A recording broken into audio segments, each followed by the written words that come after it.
اسلام کی علمی تاریخ میں اگر کسی نام کو فقہ، دیانت، استقامت اور حق گوئی کی علامت سمجھا جاتا ہے تو وہ نام ہے حضرت امام ابو حنیفہ رحمت اللہ علیہ۔ آپ کو امام اعظم کے لقب سے یاد کیا جاتا ہے کیونکہ فقہان اسلامی میں آپ کا مقام نہایت بلند اور نمایاں ہے۔ آپ نے نہ صرف مسائل شریعت کو منظم کیا بلکہ اپنے کردار، صبر اور تقوی سے بھی ایسی مثال قائم کی جو قیامت تک اہل علم کے لیے مشعل رہے گی۔ ولادت اور ابتدائی زندگی۔ حضرت امام ابو حنیفہ کی ولادت 80 ہجری میں عراق کے شہر کوفہ میں ہوئی۔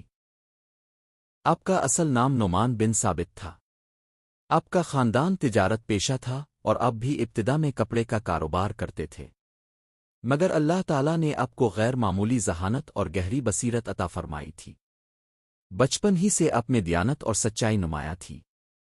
آپ بازار میں بھی جھوٹ اور دھوکہ سے بچتے، ناپ تول پورا کرتے اور حلال و حرام کی مکمل رعایت رکھتے۔ یہی وجہ تھی کہ لوگ آپ پر اعتماد کرتے تھے۔ علم کی طرف رغبت۔ ابتدا میں آپ تجارت میں مصروف تھے، مگر ایک بزرگ عالم نے آپ کی ذہانت دیکھ کر فرمایا، تمہیں علم کی مجلس میں ہونا چاہیے، بازار میں نہیں۔ یہ بات دل میں اتر گئی۔ چنانچہ اپنے علم دین حاصل کرنے کا عزم کیا اور فقہ، حدیث اور تفسیر میں مہارت حاصل کی۔ آپ کے اساتذہ میں سب سے نمایاں نام امام حماد بن ابی سلیمان کا ہے، جن سے اپنے کئی سال فقہ کی تعلیم حاصل کی۔ غیر معمولی ذہانت۔ امام ابو حنیفہ کی ذہانت ضرب المثل تھی۔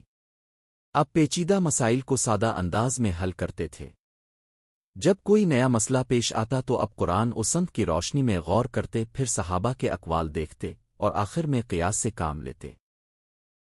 اسی منظم طرز استدلال نے فقہ حنفی کی بنیاد رکھی۔ بعد میں یہی فقہی مکتب فکر حنفی مسلک کے نام سے مشہور ہوا، جو آج بھی دنیا کے کروڑوں مسلمانوں کا فقہی رہنما ہے۔ امام ابو حنیفہ صرف عالم ہی نہیں بلکہ بعمل اور باصول شخصیت تھے۔ اس زمانے میں بنو امیہ اور پھر بنو عباس کی حکومت تھی۔ حکمران چاہتے تھے کہ امام صاحب سرکاری عہدہ قبول کریں، خاص طور پر قاضی القضاء، چیف جسٹس کا منصب، مگر آپ نے صاف انکار کر دیا۔ اب جانتے تھے کہ حکومتی دباؤ میں انصاف متاثر ہو سکتا ہے۔ اس انکار پر آپ کو قید بھی کیا گیا اور کوڑے بھی لگائے گئے، مگر اپنے حق کا ساتھ نہ چھوڑا۔ یہ واقعہ آپ کی استقامت اور اللہ پر توکل کی عظیم مثال ہے۔ دیانت داری کا واقعہ۔ ایک مرتبہ آپ کے شرکن کاروبار نے کپڑے میں عیب ہونے کے باوجود گاہک کو بتائے بغیر فروخت کر دیا۔ جب امام ابو حنیفہ کو معلوم ہوا تو اپنے پورا منافع صدقہ کر دیا اور فرمایا، ہم ایسے مال سے فائدہ نہیں اٹھا سکتے جس میں دھوکہ شامل ہو۔ یہ تھی اب کی پاکیزہ تجارت اور حلال کمائی کی مثال۔ عبادت اور تقوی۔ آپ راتوں کو قیام کرتے، قرآن مجید کی تلاوت میں مشغول رہتے۔ روایت ہے کہ 40 سال تک عشاء کے وضو سے فجر کی نماز ادا کی، یعنی رات بھر عبادت میں گزار دیتے۔ آپ کا دل دنیا کی محبت سے خالی اور آخرت کی فکر سے ممور تھا۔